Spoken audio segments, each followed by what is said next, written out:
Welcome back to Orange Hat Reviews, everyone. Hope you're all having a wonderful day. So, episode 50 of the Mystery Reviews. I am making a decision for the ongoing Mystery Reviews. I will no longer be giving hints, as I find it somewhat counterproductive to the Mystery Reviews. If you want to know what my review is going to be about what movie it is, then you will have to tune in, because otherwise, how am I going to get you to come to the channel if you already know what movie I'm reviewing through the hints? I did just want to clarify that before I get into the review, and now that that is clarified, let's get into it. So, the hints I gave were John Travolta and Fertilizer. And I also gave a bonus hint, which I believe, or the final hint, which was Attila. A bonus hint, I believe, was given as well, but right now I cannot remember for the life of me what it is. Dan Blackroyd indeed left a comment in the chat before the stream. John Travolta, Fertilizer, and a birthday. Yeah, birthday. That was it. That's quite a phenomenon. And that is indeed what I am reviewing today. Phenomenon. 1996 movie. So, without further ado, in 1996, a movie by John Turteltaub was released, starring John Travolta, Keira Sedgwick, Forrest Whitaker, and Robert Duvall, with Brent Spiner making an appearance, as well as Richard Kiley, who is a legendary actor in his own right. This movie is about a man receiving extraordinary power on his 37th birthday. His mental faculties are basically dialed to 20 instead of 10. And at first, he astounds and amazes those around him, but others are frightened and scared. An uplifting story of miracles and tragedy, with a score by Thomas Newman. Now, actually, this score is one of the better scores that I've heard in a 90s film.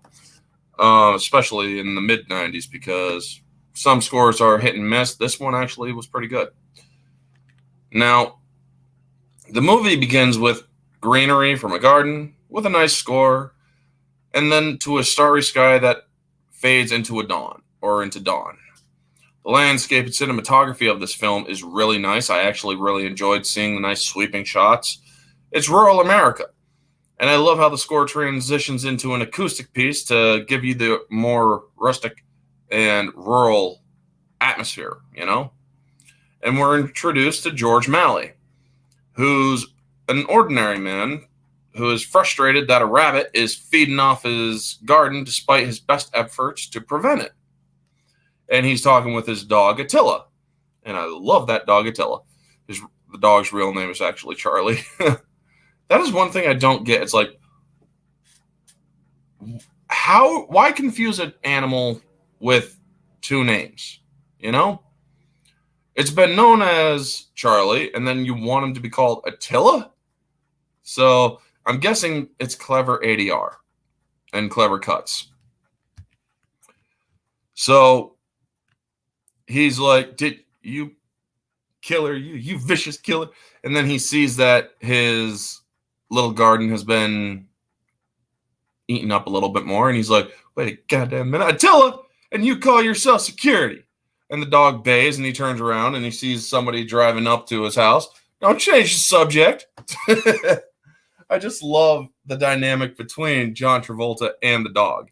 It really is hilarious. Now we are then introduced to Forrest Whitaker's character, Nate, who is a diehard Diana Ross fan and a friend of George Malley. And he gives him solar panels to put on his roof for his birthday. It's like, I know nothing about this stuff. This movie does a wonderful job at setting up that George Malley is just a regular guy.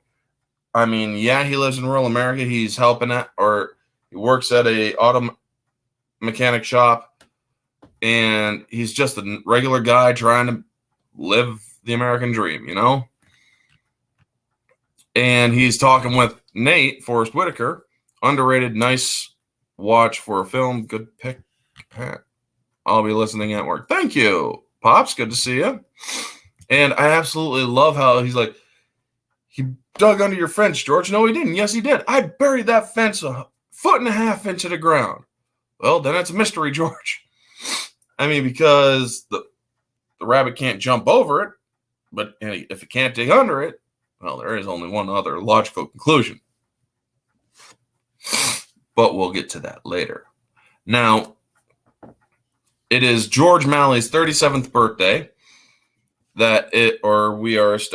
get that established, and he asks Forrest or Nate, and he's like, "You coming to my birthday party today or tonight?" He's like, "Yeah, maybe you should bring somebody." It's establishing that Nate doesn't have anybody to really balance his life out. He doesn't have that special someone. And he's like, "I keep on asking Diana, but she never says yes to me, you know?" So it's very nice. I also like then we transition to the town. And I like the cinematography where it pans over to the town that he lives at to give you a nice little sweep of what or part of the town to establish that this is a nice little rural town, and it's nowhere special, but it's on the way to everywhere special, you know? And George is working with a friend named Tito. His boss is named Tito, and he's trying to teach him Spanish. And his friend Baines keeps on translating him for him when he's trying to translate it from the book and whatnot. And he's saying that Doc wants him to look at his window at 10 o'clock. Well, then we're getting close to 10 o'clock, and we also get introduced to Kira Sedgwick's character, Lace. How her chairs are selling like gangbusters. There's these nice wooden chairs.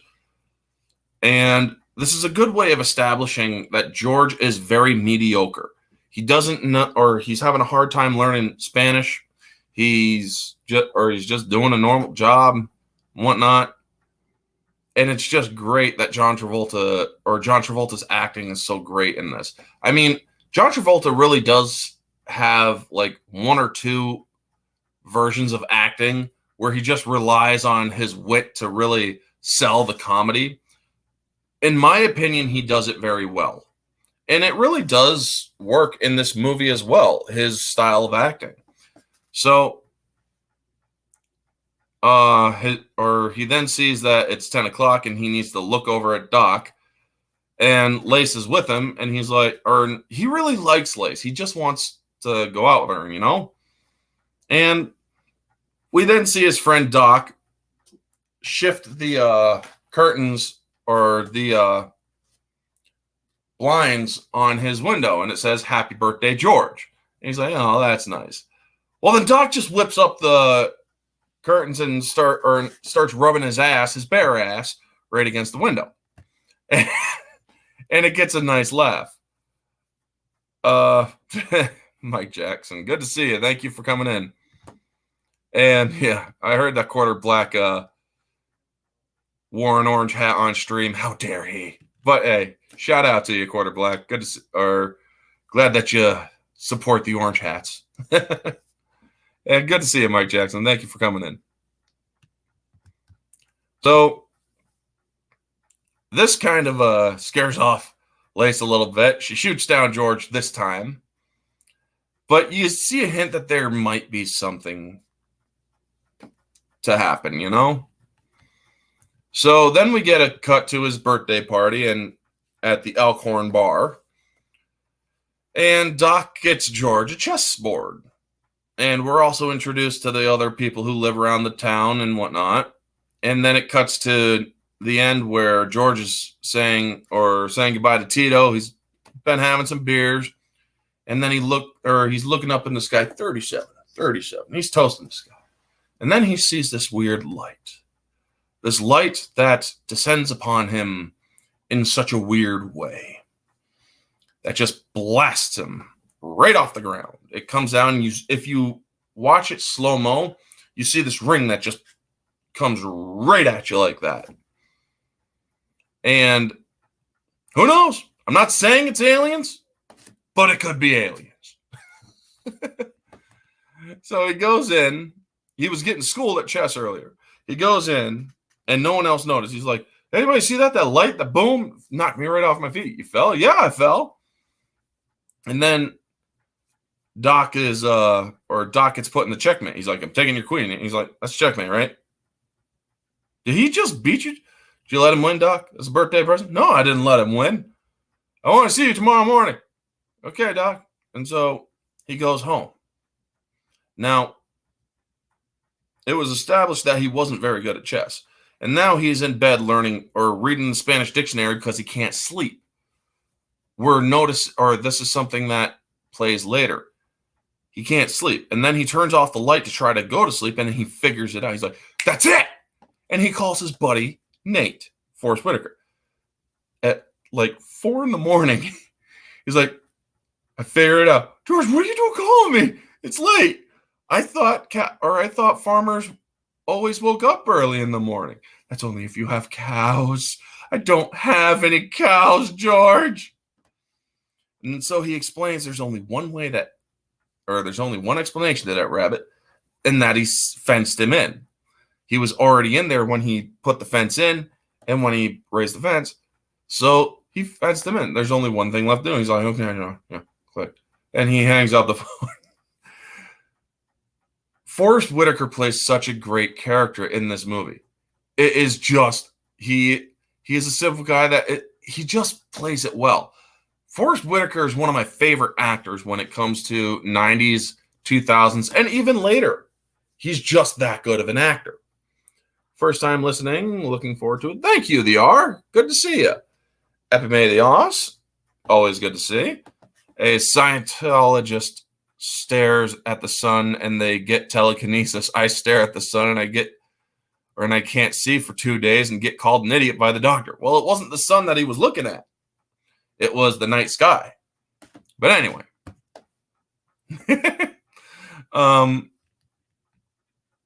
So he goes out. He opens the gate to his garden, and the rabbit then goes out.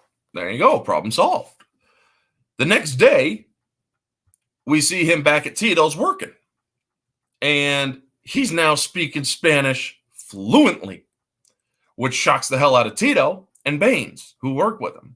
He's like, Doc, he speaks Spanish better than me now. Yeah, better than me too.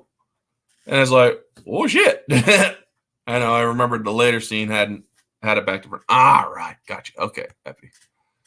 But yeah. And thank you all. Make sure that you smash that like button. Help share the stream out. It really does help get the channel noticed. So any and all support, thank you so much. So yes, please like, subscribe, and share, and stay humble. So continuing on, if this thing wants to work for me, thank you. Yeah, okay. I don't speak Spanish fluently, but he's speaking it fluently in the movie. So we also see a nice shot of a small bit of telekinesis from George as he's working under the car. He's trying to reach one of his ratchets, and as he's moving his hand in the shot, it's more like, or he's moving it like this on the ground, and you see one of the ratchets is moving with his hand and then comes into his hand. So he doesn't notice that this time. Now, he also is talking with one of his friends, Raj. He's like, well, I need solar pay. Or he's like, George, I can't pay you right now, but I need my car. So can I get it? And I'll pay you immediately when I have the money. He's like, well, I need some solar panels installed on my roof. I don't know anything about solar. Well, another guy does, and I can't remember the name that he puts it because I only watched the movie 2 days ago, so I can't remember every detail yet. Now, he's like, he needs a well dug. You help him dig the well. He'll help me with the solar panels. I'll fix your car. Yeah, sure, great. There you go. That is pure barter economy, folks. Helping out a community by doing things for certain people to help, or so that they can help him and whatnot. It really is that cool. And it also is an older way of a very it's stable, or it's also a stable economy as well, if you really think about it. So he beats, or you see him later on beating Doc at chess again. And he also meets Lace's kids, and then Lace again. And I love how he explains the effects to Doc. He's like, I'm reading 2 to 3 books a day now, and I can't sleep, and I just want to keep absorbing information. I just got to keep absorbing information. It's just really weird. Kind of like Johnny Five, need input, you know? So everybody thinks he saw a UFO. And when he goes to leave, Roger comes out. He's like, George, 2 to 3 books a day? At least. About what? He's like, well, stuff I wanted to learn. Like what? Well, I don't know, Raj. Is there anything that you really wanted to learn? Something that you really, really just had the urge to learn but never got to it? Think about it. So yes, Darius Munchausen. I am doing Phenomenon. This movie is seriously underrated, especially as the years go by.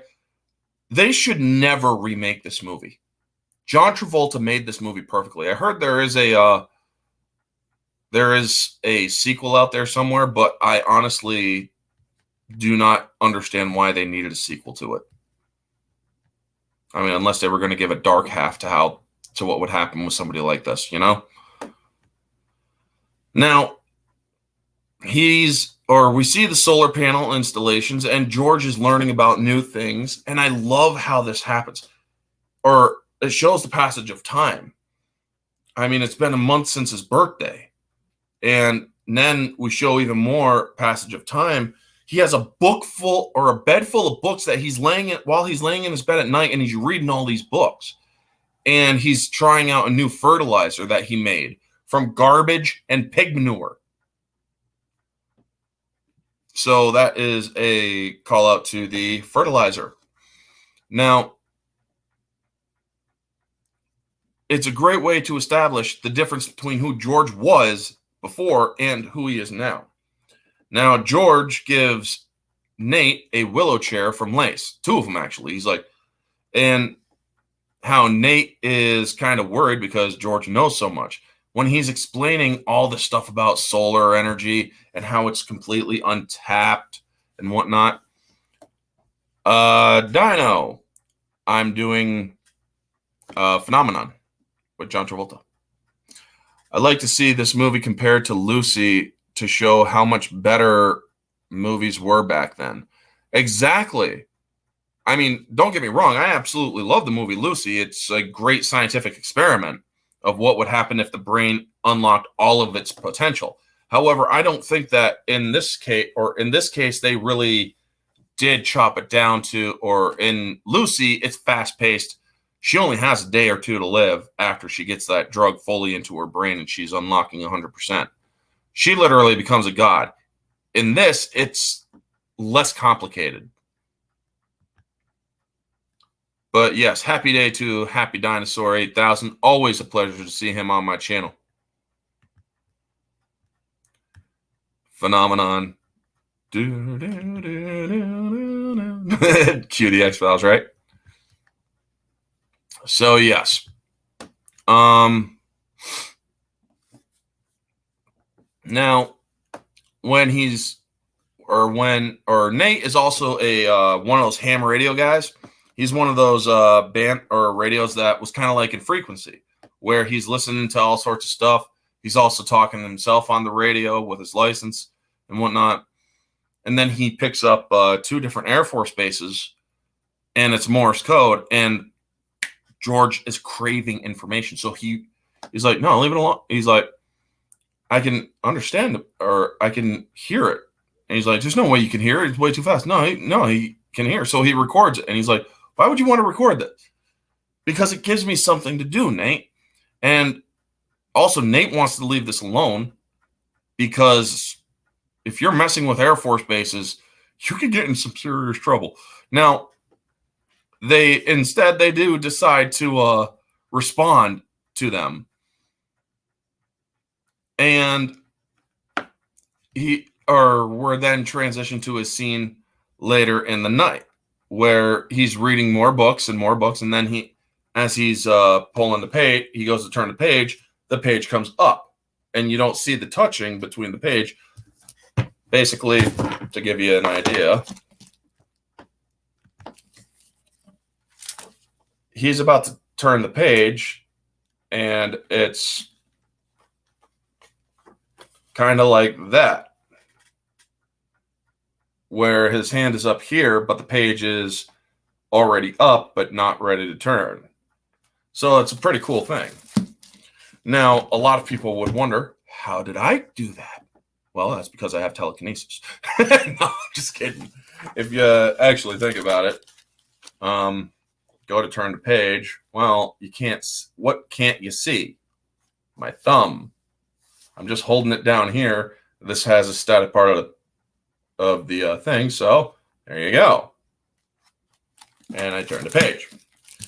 Nice little trick. And a nice little secret to the trick. But anyway, he then starts scaring Attila. It's just static electricity. It's nothing. And then he starts doing it again. And he's like, okay, that's enough. And this is where he starts to freak out a little bit, because he's realizing it's not just static. So when he goes down to do it, and then it starts raising a little bit, and he's like, oh God. And he goes out and he screams out. He's like, is somebody trying to tell me something? And I love how how this takes a toll on him. Imagine, folks, that's just at your birthday,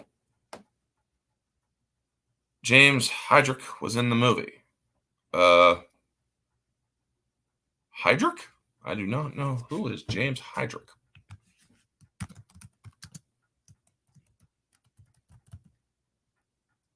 An American psychic. Apparently. Oh, maybe he was. Who knows? I don't remember him in the movie, but yeah. Oh, apparently he was famous for the whole book thing too, huh? But anyway, hearing a mosquito in my room again, and I even have my fan running, so that's even weirder. Famous fake telekinetic who got busted on TV trying to move pages of a phone book. Nice. So the next scene, where he goes to Doc for his physical, and he decides to show Doc he's like, is there anything else? So yeah, let me see your pen. And he shows him the telekinesis. And this scares Doc. He's like, that's telekinesis. And he's like, yeah, is that okay? And whatnot. And he's like, I feel like a little kid, George. I kind of feel scared. A little excited, but scared too. He's like, yeah, me too, Doc. Now let me see you do that just one more time. I absolutely love that. So,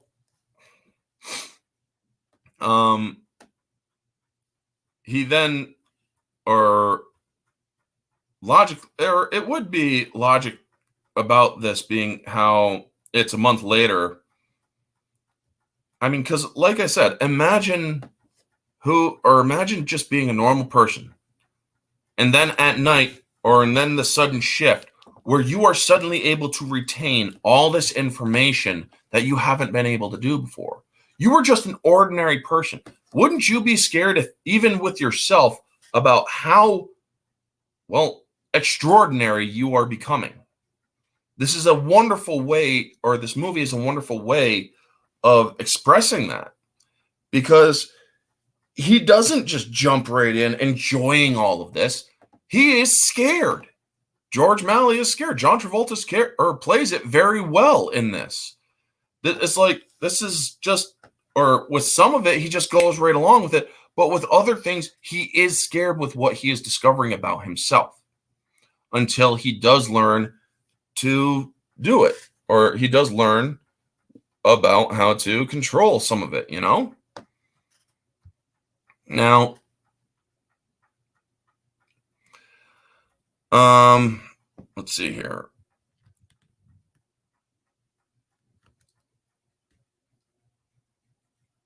So later at Tito's garage, he has a car that gets 90 miles to the gallon on methane, made from garbage and pig manure. That was pretty cool. He also is growing tomatoes that are like this big. Like, fucking, they're supersized. They are like literally this big, folks, where you would have to hold them with two hands. You wouldn't be able to hold the full thing with one hand. I got big hands too, but these things are massive potatoes. To basically give you an idea of the size or width, or rather diameter of these tomatoes, about your standard size of a book or of a paperback. That's how wide those tomatoes were.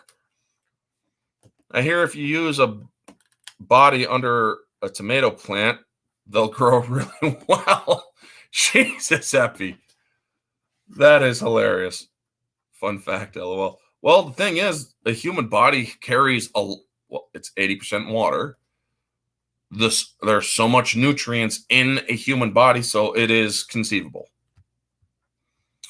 So then, now where is it? Lace drives off before George can flirt or ask her out. Then George decides, you know what? I'm going to drive over there. And he asks the kids if they need a ride. And he's picking wildflowers with the help of the kids.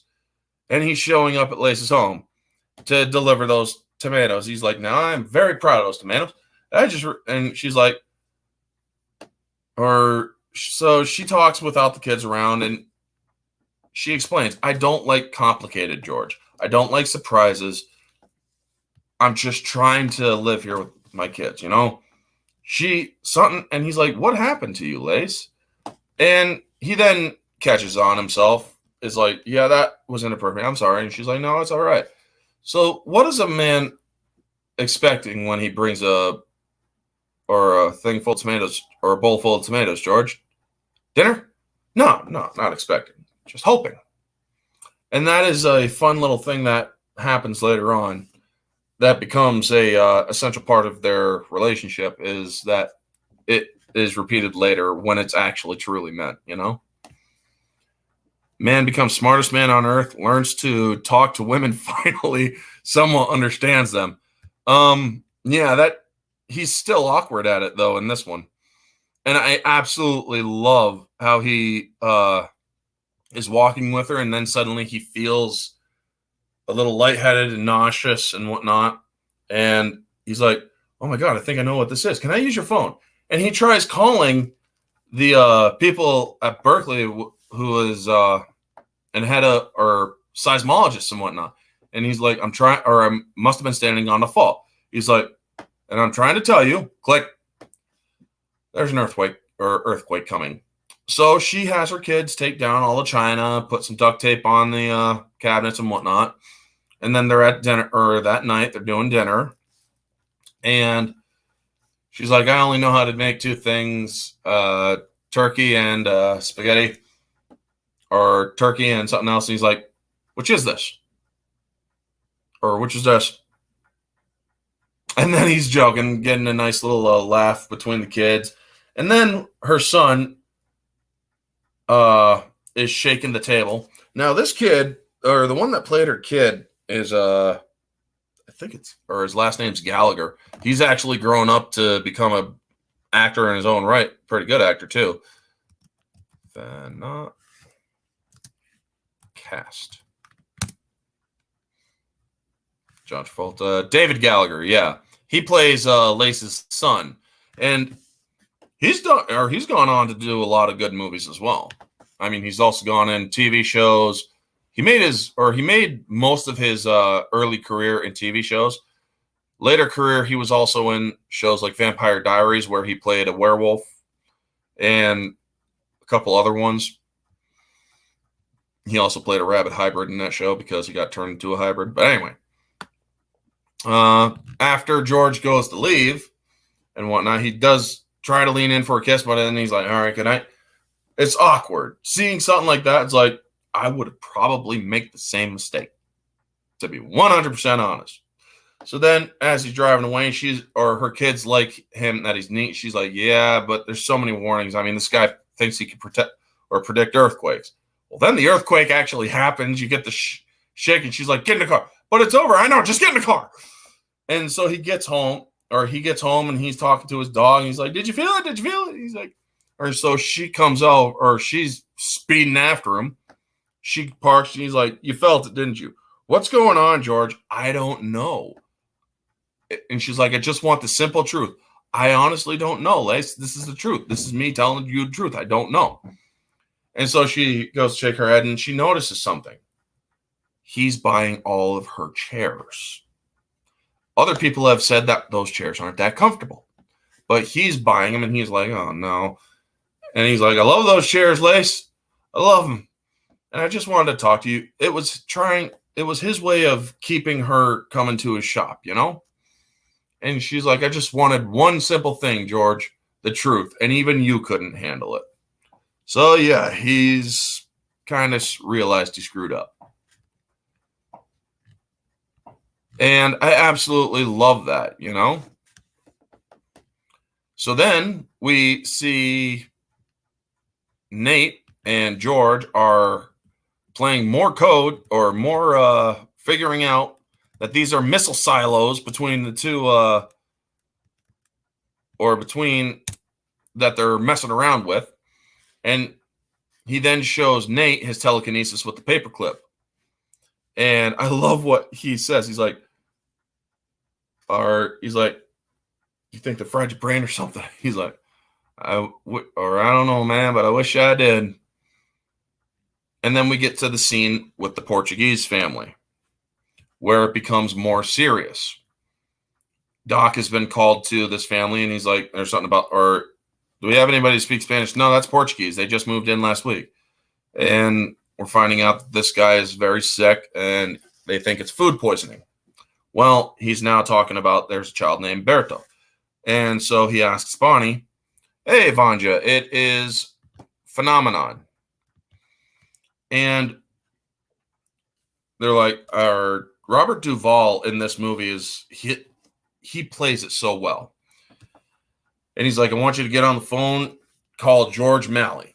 And I want you to swing by the library, have him pick up a Portuguese English book, and tell him to come over here. George Malley? Oh, yeah, George Malley. Now, go on. And so they're trying to get a hold of him, and he's outside working. And like, you going to answer that? Not while I'm working. Well, he obviously doesn't know. And Robert is pretty much great in everything. Yes, Robert Duvall is pretty much great in everything. One of the movies that I haven't seen yet that I know that him and John Travolta are in together is A Civil Case. And believe me, I want to see that because I read that book while I was incarcerated, and it's based on a true story about what happened in the 50s where some kids got cancer because of toxic waste dumping and whatnot. So I definitely want to see that movie sometime and see how it compares with the book. So as he is working on his garden, he's talking with Nate, and he's like, I've been farming for like 10 years or something, but this growth is embarrassing, George. He picks up a freaking zucchini that is like this long. It is like 2.5, 3 feet almost. And it's like, holy crap, man.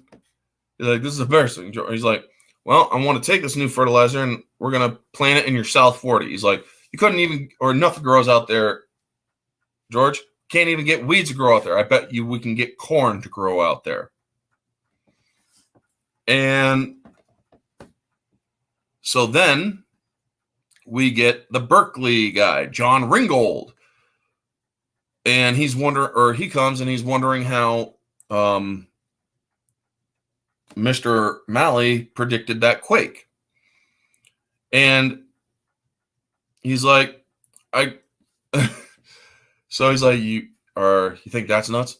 You should see him move stuff with his mind. Nate, never mind about that. So he wants to show Ringgold that he has other experiments and whatnot. And he's like, Mr. Malley, all I really care about is the quake. We want to know if that is a fluke. A fluke. A fluke. And he's like, George, why don't you move something with your mind? Move something like this or something like that. And he actually, you don't hear him say hairpiece, but he mouths it. It is funny. But then Tito is outside and he's like, come on, man, Doc, or there's an emergency. Doc needs you to learn Portuguese on the way.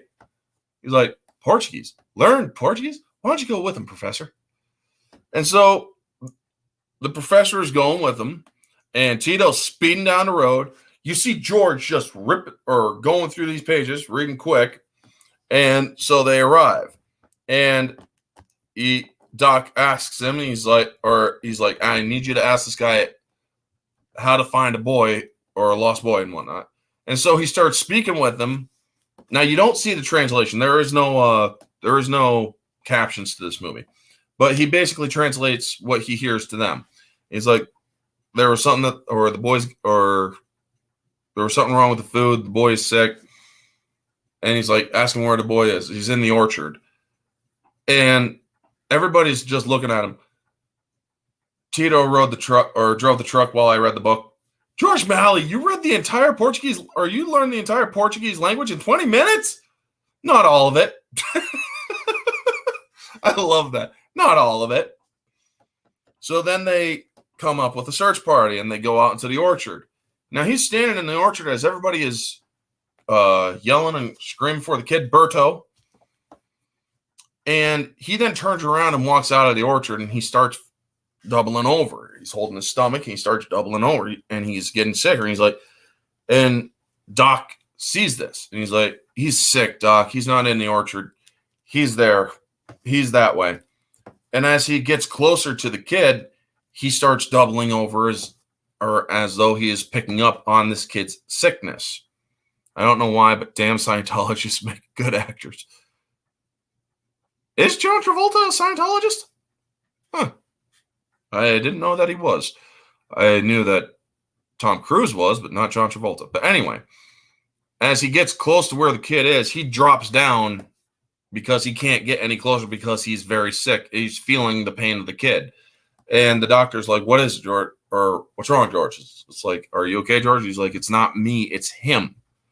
Well, where is he? And he's like, I don't know. So then he shows everybody else his telekinesis, how he moves some boards around and you see a ladder and they find the kid and they get into a hospital. And Tito is talking with George, or before Tito starts talking with George, Ringgold witnesses all this, the guy professor from Berkeley. And he asks him, he's like, is there anybody else you want to talk to? He's like, do you guys have plans of stuff for my fertilizer or automotive and whatnot?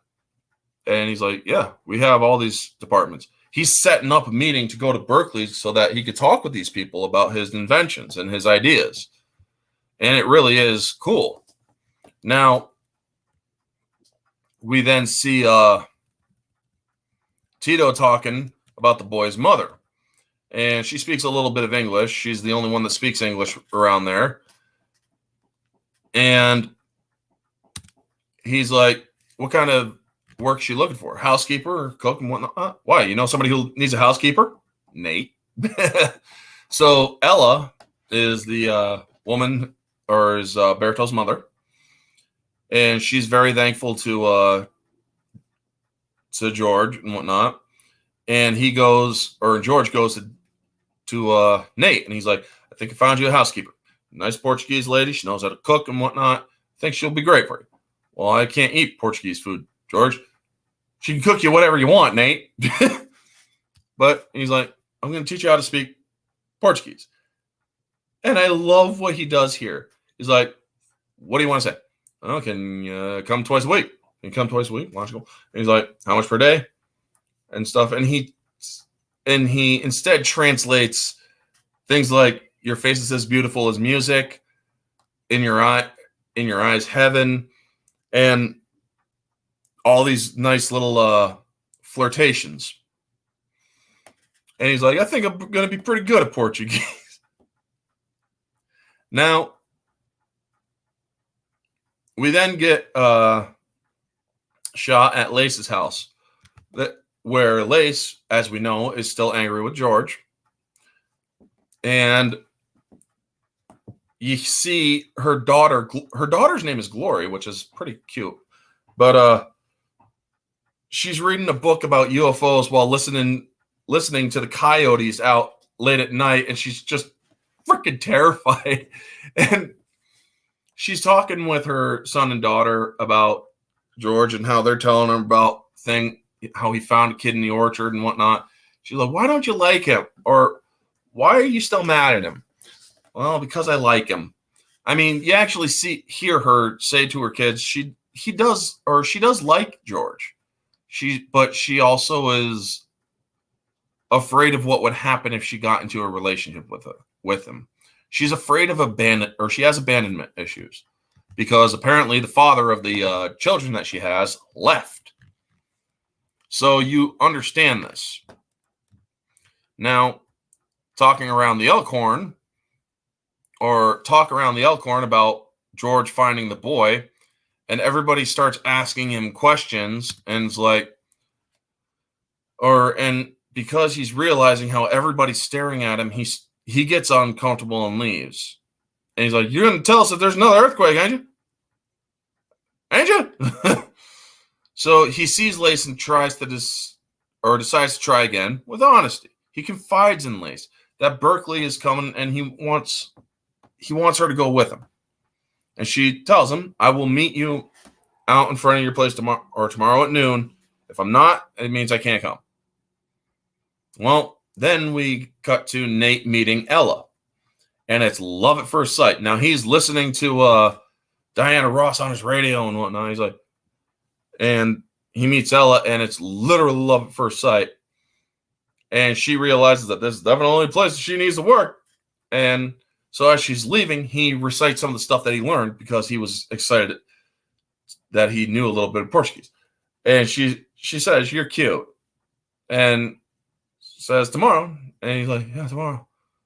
And he then he's like, CQ, Diana, I hope you'll understand this, but I just met an angel from Portugal here in my house. It really, Forrest Whitaker just has that talent. I mean, he is really a freaking great actor, man. And it is just so well of how he portrays that love at first sight, you know? Now, we then start to see the tonal shift of the movie, where things go from worrisome to bad for others because of what because of how George has progressed with his knowledge. And the feds show up at Nate's house. And he goes over, and the FBI are saying that Nate is being questioned. And he's like, Nate Pope just sent a coded message to Edwards Air Force Base. No, he did not. I did. He's like, who trained you? Nobody trained me. I learned it myself. And they're like, So you see that Nate has been federally apprehended. He's being held and whatnot. Like I said, if you pull this sort of crap with the federal government, they'll arrest you. You can't do this stuff. And especially they'll think you're a spy or somebody. Especially if you're breaking down complicated Morse code and repeated patterns where they're talking about missile silos and whatnot. So George is then questioned and misses his appointment at Berkeley. You see that Lace actually was there to go with him, but he's not there because he's been apprehended. He's then asked to study more codes. And apparently what he did when answering these things, saying that Cypher is watching you and whatnot, or we'll be watching fun stuff, well, apparently His actions scrapped an entire cipher system and cost the government a lot of money. So they want him tested, and they abuse their authority to do so. They're like, we can't hold him. Yes, we can. He resisted arrest. No, he didn't. Yes, he did. Test him. So this is where we get the Brent Spiner data from Star Trek testing him. And he's like, we're going to be recording this. And he's like, what's your first name? My name is Bob. Shoot, Bob. He shakes his hand and whatnot. I want you to name as many mammals as you can in 60 seconds. Ready? Go. 60 seconds. How about that? How about alphabetical? Aardvark, baboon, caribou, dolphin, neo, hyptus, fox, gorilla, hyena, ibex, jackal, kangaroo, lion, marmoset, Newfoundland, ocelot, rat, sloth, tiger, unicorn, whale, yak, zebra. I just did exactly how he did it. And he's like, Eohippus is prehistoric.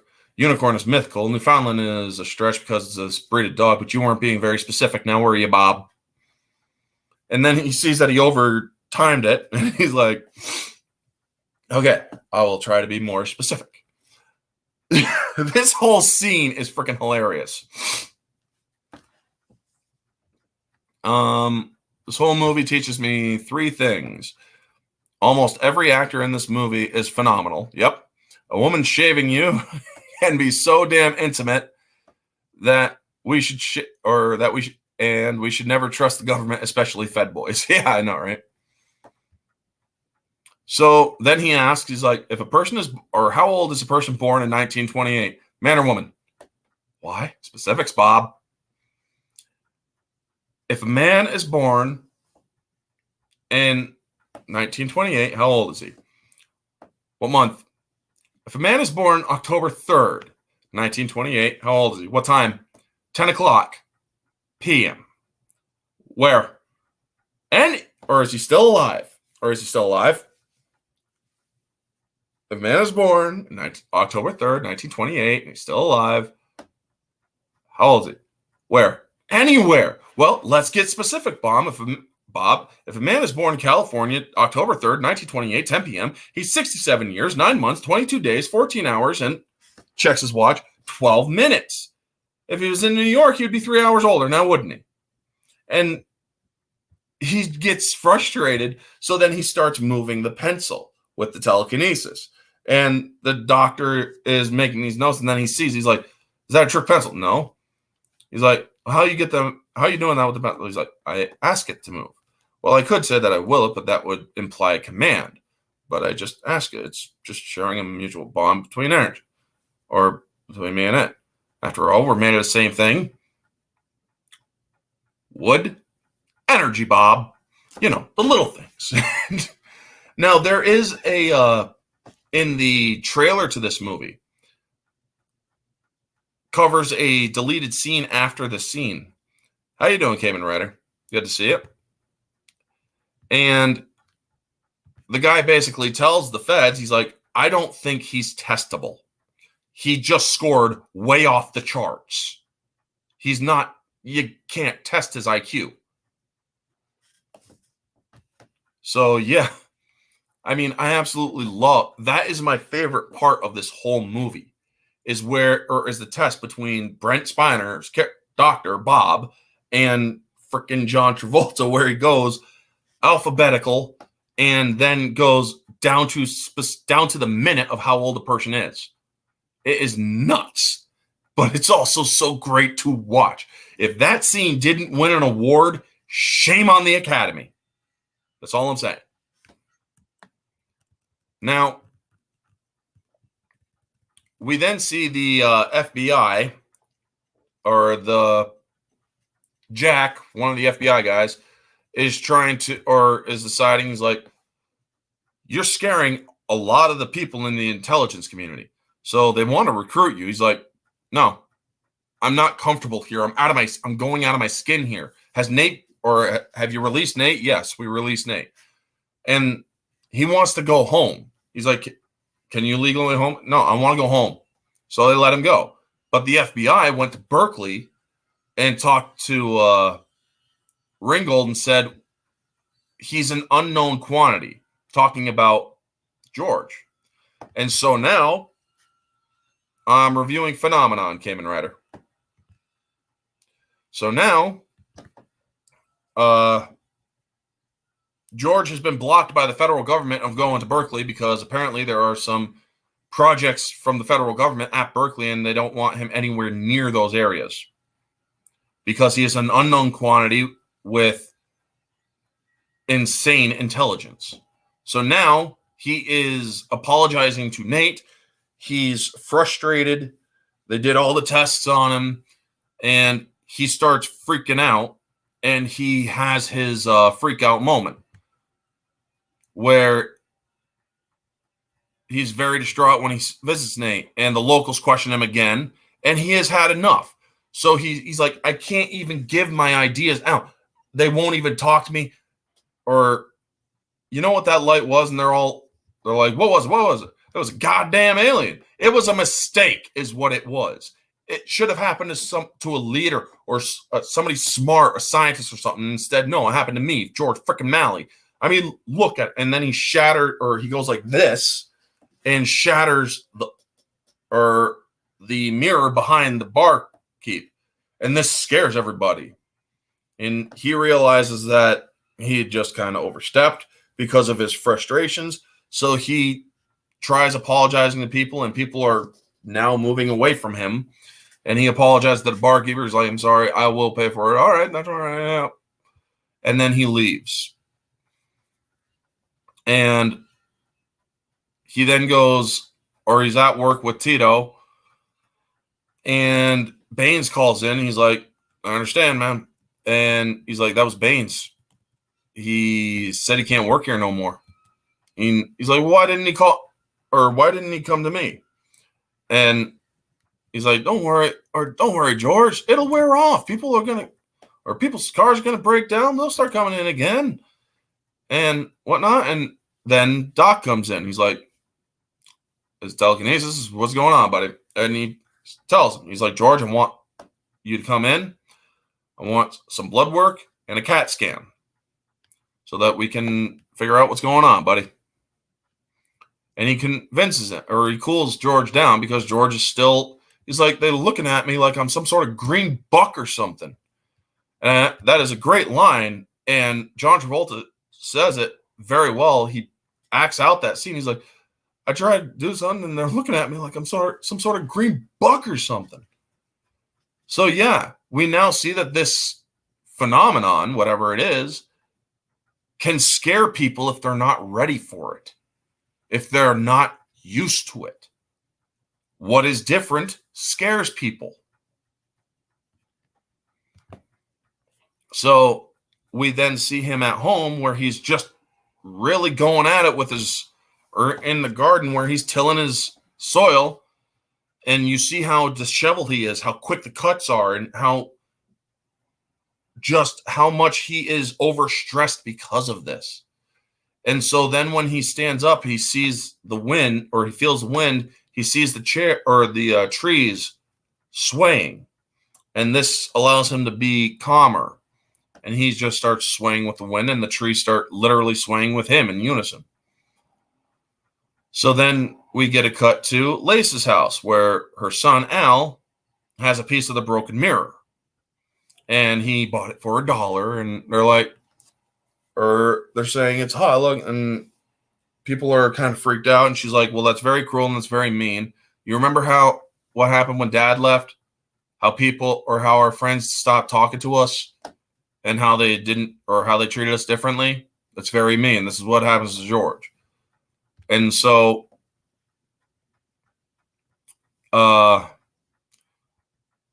she then plays a nice little trick on her son. She's like, oh, wait, I think I do see something very strange. And he's like, what? A sucker. And so she's like, nope. So he wanted to go take the mirror somewhere else. But she's like, nope, this is a broken piece of mirror. You're not going to let your kid play with a broken piece of mirror that could slice their hand open, you know? So she decides to go visit George.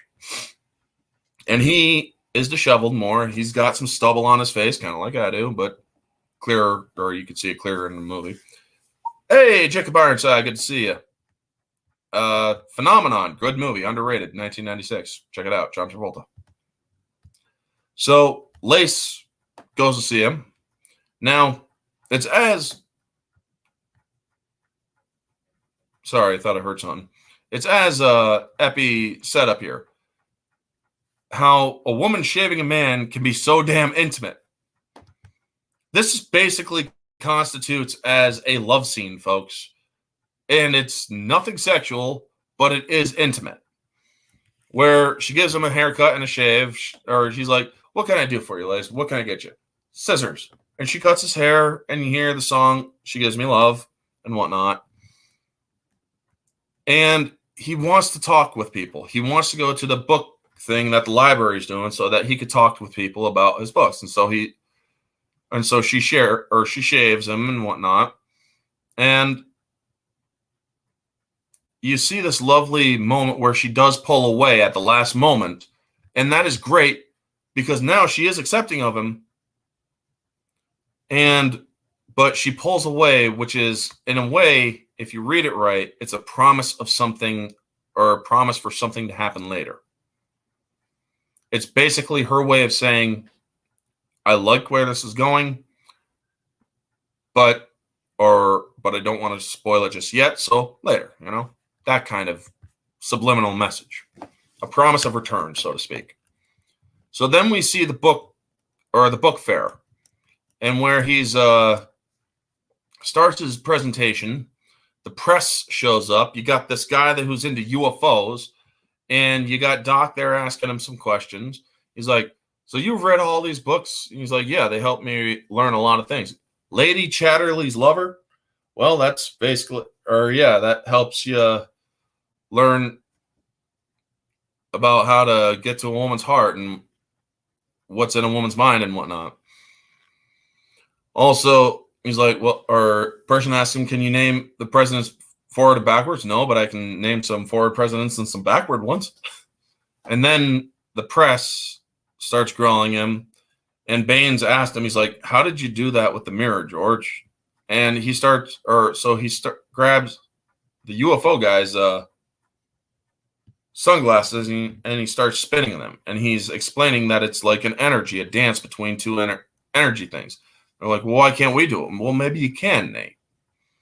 I don't know. Focus. Maybe you can. You just got to learn the right focus, And then things start becoming more and more out of hand. Where the guy's like, what do you know about UFOs? I don't know about that. I'm sorry. Yes, you do. Yes. Then you see how other people are continuing to ask him. He's starting to get stressed. And this other person comes behind him asking him to heal his kid, to touch him and heal him. And everybody starts yelling at him, and he falls over one of the desks. And he looks up in the sky, and you see the same thing happening in the sky that gave him his power. And you see it strike him again. And he wakes up in the hospital. I'm hearing a mosquito right now again, so sorry about that. But anyway,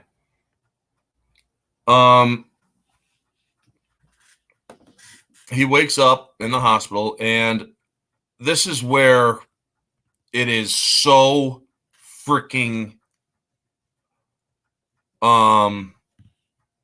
powerful. The performance in this scene is also extremely award worthy.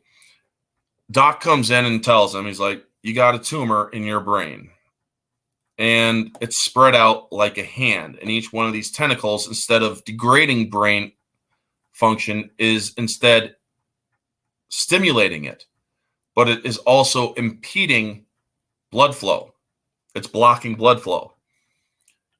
And Doc confesses, he's like, ever since you were a little kid and you lost your parents and whatnot, I know I wasn't your father, or I know I'm not your father, but I've always looked at you like a son.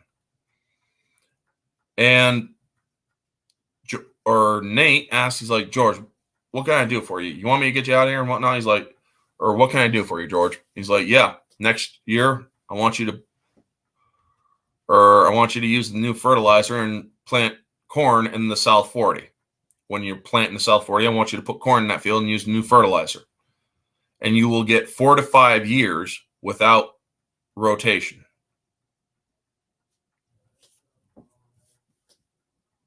Well, that's a very loud mosquito. But anyway, sorry folks, ADHD and whatnot. Hard to focus at times. And so then him and Doc, or Nate and Doc, leave, and he asks Lace, who's still there, and he's like, he didn't tell me how long. And she tells him, days, perhaps weeks, they don't know. And they got a specialist who comes in, or who's coming in, and there's this very brilliant and very wonderful line where he asks her, will you love me for the rest of my life?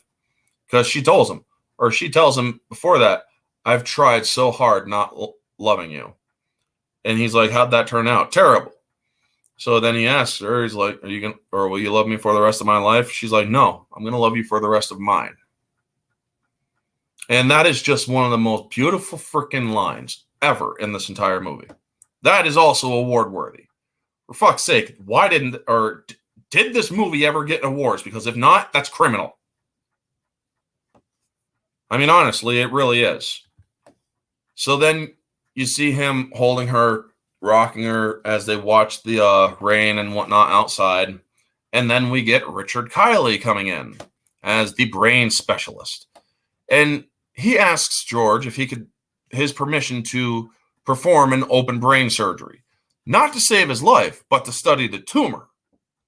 And he's like, well, and he tries to placate George on behalf of the scientific community. George refuses. He's like, that's just my brain, man. A brain with a malignant tentacle tumor. And he's like, no, that's not even the whole point. I may have something that I want to talk about in my last few minutes, you know? What if I want to do something? Well, if you've already messed with my brain, what if you end up killing me and whatnot? Now, originally, the doctor agrees. He's like, well, if you want, we could do an autopsy, but it won't be as useful and such. And so, yeah, when he refuses the doctor can't handle this. So the doctor goes over his head and goes to a judge to have George declared legally incompetent, to force George to undergo the surgery. And you see Doc try to talk to him, and he's like, I just tried to release my patient. Now what's going on? It's done. What's done? He's a surgery patient now. He's like, what did you say, or what kind of bullshit did you spin that you could prolong his life? I told him there's a possibility. Yes, that's bullshit. If the boy was rational, he would have said yes. You know he would have. Now I know why you guys wear masks. I mean, Doc just really lays into that guy verbally. And so we see that George is now confined to the hospital and that he has an armed he has security there. And before we get to that scene, though, we see Doc at the bar where Roger, the barman, and whatnot Roger, Baines, and the barman are talking about George, how he could have broken the mirror. Like, did he use cat gut or something? Did he throw something at him? No. And then they're looking at Doc, and they're like, and Doc tries down. He's like, how's things going with Lisa, Baines? She and I broke up.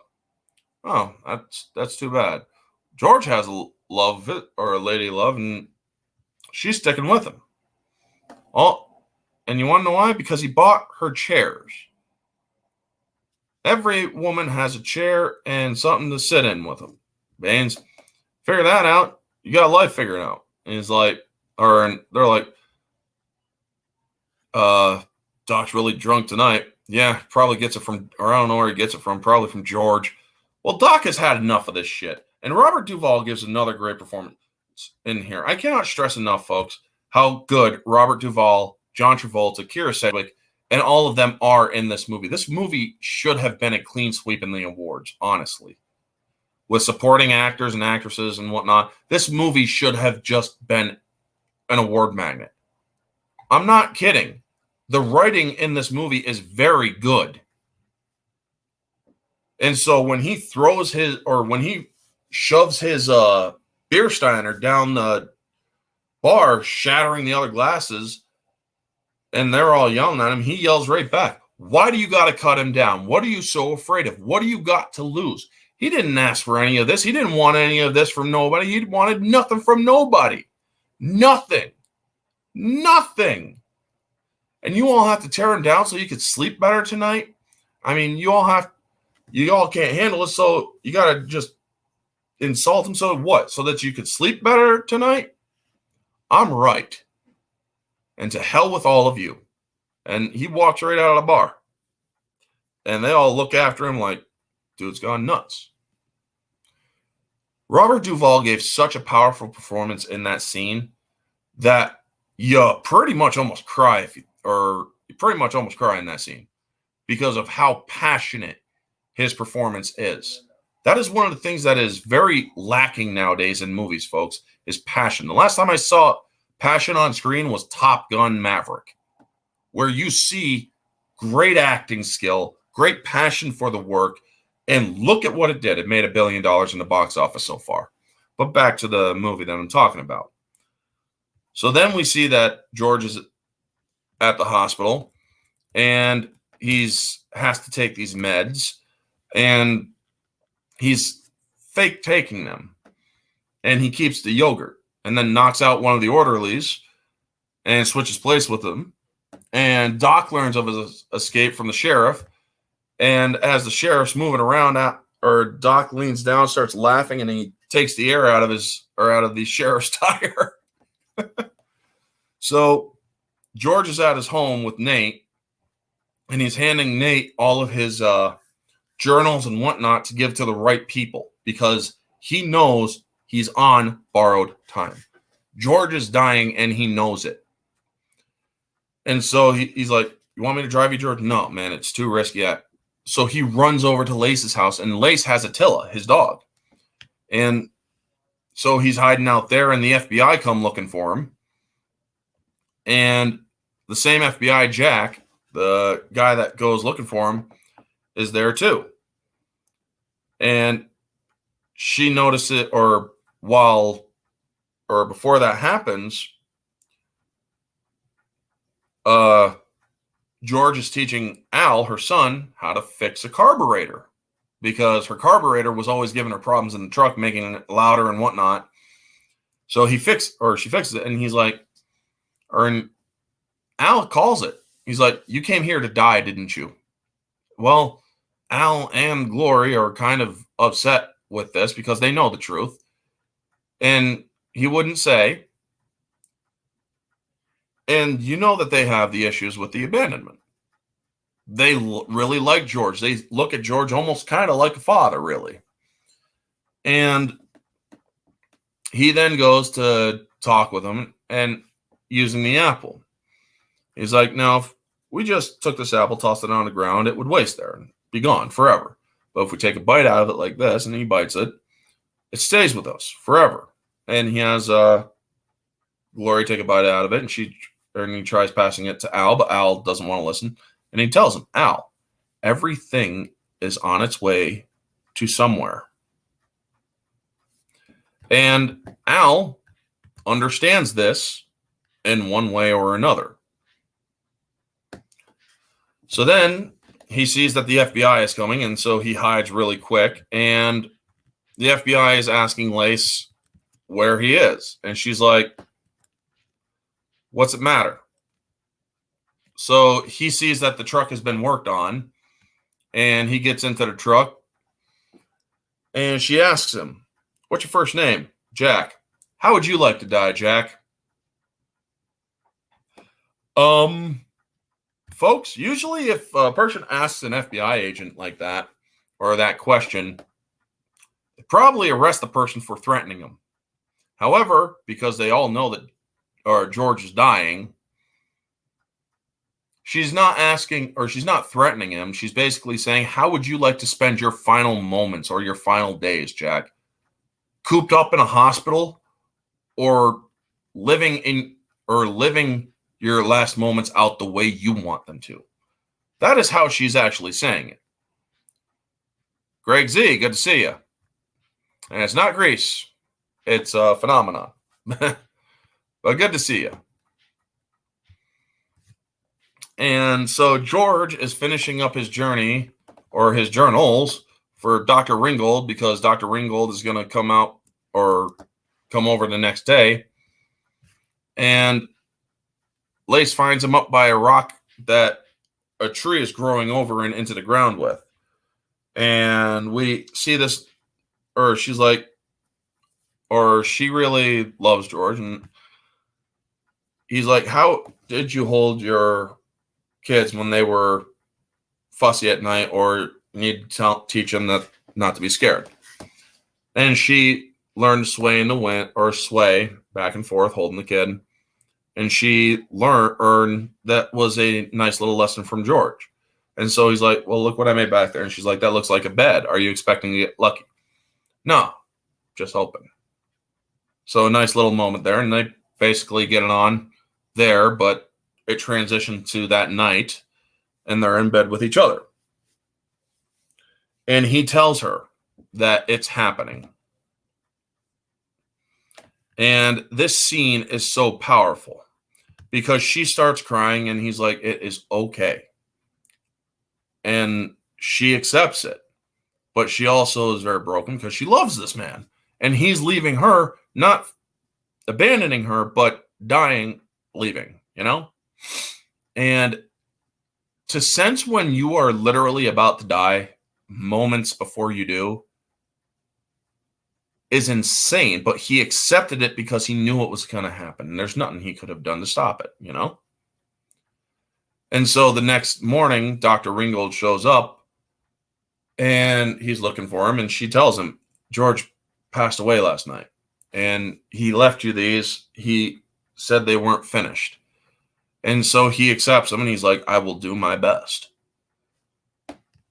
And so she has her emotional moment outside where after Ringgold leaves and she starts crying it out until she looks up and sees the swaying of the trees in the wind and remembering George's lesson to breathe and sweat, or to breathe. And it really is a beautiful scene as she notices the trees swaying and then she sits with her kids. And then we cut to a year later where you have Change the World from Eric Clapton. And the South 40 is being harvested from the corn that Nate decided to grow. And you see that he has a bunch of it.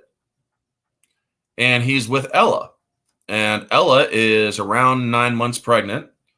And as they're going into the Elkhorn bar, you see that he's learned Portuguese fluently because he's speaking to her in Portuguese, asking her how she's doing. And she's like, it's okay and whatnot. So Nate, Berto, and Ella go into the Elkhorn. You see how everybody is celebrating. And it's George Malley's 38th birthday celebration. Now, George has passed, but everybody decided because George was so special that they would continue to celebrate his birthday. Now, if you watch this, or if you can watch this movie and not be attacked by an onion chopping ninjas, you are dead inside, right? I mean, this movie really does get the tears going. Absolutely. And you see how people are all celebrating, and some of them are doing a few things with the other kids. And you see Doc is teaching Al chess. And I love how this movie ends with how the town is affected positively by George in the end. And then we roll the credits. Now, this movie is one of the best dang movies that I have seen from the 90s. It has great writing, great acting, great cinematography, great score, great music to it, great cast. This movie is almost a clean sweep. But there are a little bit of continuity errors and mistakes here and there. But for the most part, this movie is one of the best feel-good movies of the 90s. Objectively speaking, I would put this movie at an 8.9 out of 10. Damn high. Subjectively, clean sweep 10. Moviegoer, clean sweep 10. So, yeah, this movie is just so freaking great.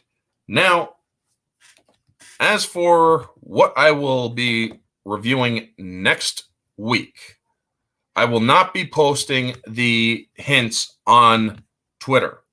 I will be only giving you the hint after the review, and you will have to basically decide if you know it or not. So you're going to have to watch these reviews in order to get the hint for the next review. Because, as I said, folks, giving the hints.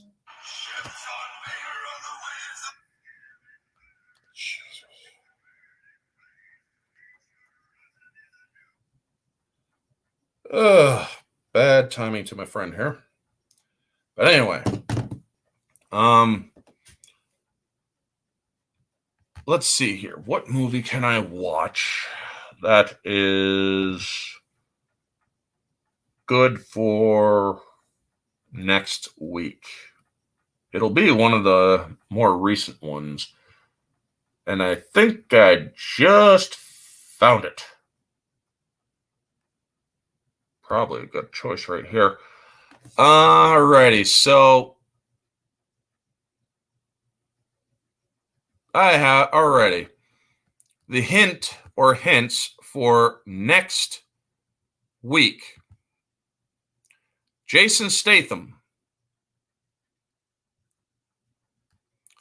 and royalty. Those are the hints for next week. If you know it, do not spoil it in the chat. But you can message me or whatever your guesses. Definitely think about it. Thank you so much, folks, for tuning in. If you want to tune in for next week, you all know where it'll be. It'll be back on Tuesday, hopefully, instead of Wednesday. I had to put it off yesterday because I had to do some important housework, which I put on my Twitter. I had to put in some front stairs. So, yes, thank you so much for tuning in, folks. You all know the drill. Like, comment, subscribe, share, all that jazz. Let me know your thoughts down in the comment section below. What did you think of my review for Phenomenon? Did you like it? Did you not? Did I inspire you to watch the movie? Let me know all your thoughts down in the comment section below, folks. This has been Orange Hat Reviews. Stay humble.